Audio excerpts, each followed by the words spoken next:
Welcome you dear student again in this Sachidanand learning channel. It is the right rep class 12 fourth chapter long question का ये third part है और इस part में हम लोग क्वेश्चन नंबर 4 चेक करेंगे। इसके पहले 3 तक कवर करवाया गया है और शार्ट क्वेश्चन आंसर भी अपलोड है। यहाँ से हम लोग क्वेश्चन नंबर 4 देखेंगे क्या दिया है। Why did the iron master come to the forge that night, यानी उस रात को जो लौह व्यापारी था वह कारखाने में क्यों आया। What did he observe there, वहाँ उसने क्या चीज़ निरीक्षण किया।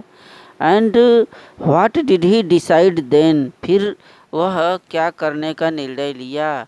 How did he fulfil his desire, और जो चीज़ करने का निर्णय लिया अपनी उस इच्छा को कैसे फुलफिल किया यानी पूरा किया। आइए चेक करते हैं इस क्वेश्चन को। देखें, the iron master came to the forge that night for inspection to see that the work was done as well as possible. तो उस रात को जो आयरन मास्टर था लौह व्यापारी किले वहाँ जो उसका फोर्ज था कारखाना था, कारखाने में यह जांचने के लिए आया था कि सब कुछ जो कार्य है वो सही ढंग से जहाँ तक पॉसिबल हो वो चल रहा है अथवा नहीं। The iron master walked close up to him, अर्थात pedlar look him over very carefully. तो जो आयरन मास्टर था वह जो फेरी वाला व्यक्ति स्ट्रेंजर था जो रात को लड़काता हुआ किसी प्रकार से आया था, उसको देखने के लिए जो लौह व्यापारी था उसके समीप जाता है। वही है, look him over very carefully then tore off his slouch hat to get a better view of his face.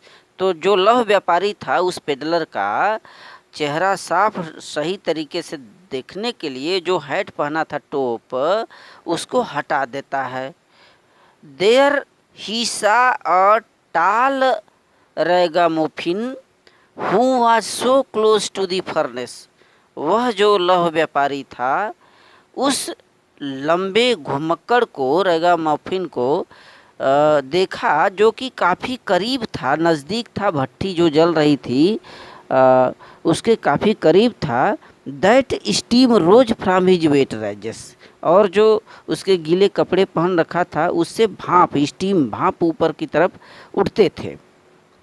Then iron master understood that the stranger was his old acquaintance.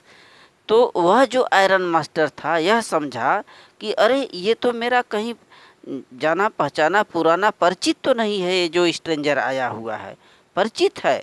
Iron master called him the name of Niels Olaf. तो वह जो iron master था उसको भ्रम में हुआ कि अरे ये तो मेरा परिचित है और उसको एक नाम से पुकारने लगा, Niels Olaf.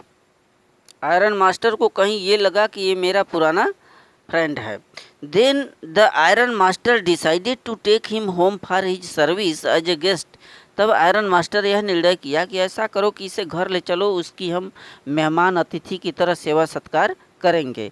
But the peddler rejects the offer due to the fear of his being caught. लेकिन वह जो फेरी वाला यानी घुमक्कड़ था वह इस ऑफर को अस्वीकार कर दिया क्योंकि उसको पता था कि मैं तो चोर हूँ, ऐसा न हो कि मैं पकड़ लिया जाऊँ, मेरे पास जो पैसे हैं वह भी छीन लिया जाए।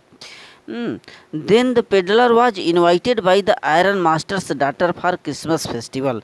तब जाकर के आयरन मास्टर की जो डॉटर थी, पुत्री थी, वह क्रिसमस फेस्टिवल के पर्व पर उस पेडलर को, फेरी वाले को जैसे कैसे करके आमंत्रित कर लेती है अपने घर के पर। They gave him porridge and fishes to eat, और उसको उस क्रिसमस के पर्व पर दलिया खिलाया जाता है, मछलियाँ दी जाती हैं। दस the iron master fulfil his Dzire. इस प्रकार जो आयरन मास्टर है अपनी इच्छा को पूर्ण कर लेता है। So thank you student.